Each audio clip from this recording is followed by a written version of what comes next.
দেশের চিকিৎসা প্রযুক্তিতে যুক্ত হয়েছে এক নতুন অধ্যায়।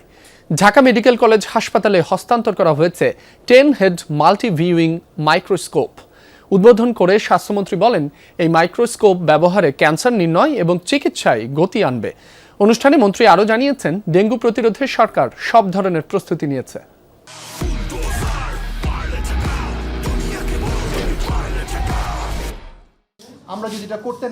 ক্যান্সার কোষের জটিল চরিত্র বুঝতে যৌথ সিদ্ধান্তের বিকল্প নেই। সাধারণ অণুবীক্ষণ যন্ত্রের সীমাবদ্ধতা পেরিয়ে 10 হেড মাইক্রোস্কোপ সেই সুযোগ সামনে এনেছে।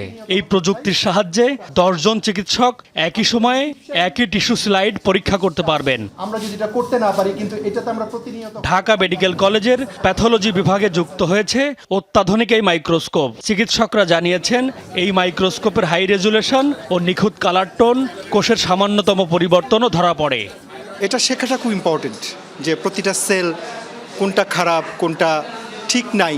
তো এই জিনিসগুলো আমাদের পূর্বে যতটা না ছিল, বর্তমানে এই মাইক্রোস্কোপের মাধ্যমে সেটা আরও গতিশীল হবে এবং আগামী যারা সামনে কনসালটেন্ট হয়ে বের হবেন অনেক কিছু শিখবেন এবং যেটা জনসাধারণের প্রচণ্ডভাবে কাজে লাগবে।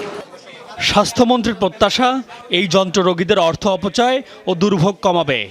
একবারে 10 স্টুডেন্টস এক সিটিংয়ে বসে মিউচুয়াল আলাপ করে দেখেন রিচ এটে কারেক্ট ডিসিশন। সেটা আমাদের অভাব ছিল।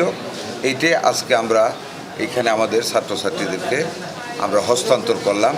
এখন থেকে আরও উন্নত মেশিনের মাধ্যমে আমাদের ক্যান্সার ডায়াগনোসিস ছাত্রছাত্রীরা এখানে চিকিৎসকরা করতে পারবে। মন্ত্রী জানান, ডেঙ্গু নিয়ন্ত্রণে ইউনিয়ন পর্যায় থেকে সমন্বিত কার্যক্রম পরিচালনা করা হচ্ছে। প্রাথমিক সেবাটা দেওয়ার জন্য আমরা অলরেডি উপজেলা লেভেল পর্যন্ত ট্রিটমেন্ট প্রোটোকল পাঠিয়ে দিয়েছি এবং আমরা ইউনিয়ন পরিষদ চেয়ারম্যান, আমাদের ডাক্তার আগামী শুক্রবার দিন আমাদের মসজিদের জুম্মার পরে খতিবরা পর্যন্ত দিবে, জ্বর হওয়ার সাথে সাথে উপজেলা হাসপাতালে নিয়ে যেতে। এখন শুধু একটাই আমাদের প্লাজমা লিকেজ, ওইটাকে আমাদের প্রতিরোধ করতে হবে by constant watch of the doctors to the patient. উন্নত বিশ্বের সাথে তাল মিলিয়ে মেডিকেল কারিকুলামে পরিবর্তন আনার কথাও জানান স্বাস্থ্যমন্ত্রী। ডাক্তার জুবাইদা রহমান আগামী 10 তারিখে এখানে আসবেন। এই ঢাকা মেডিকেল কলেজের চেহারা পরিবর্তন হয়ে যাবে ইনশাআল্লাহ। M A Aziz, Jamuna news, Dhaka.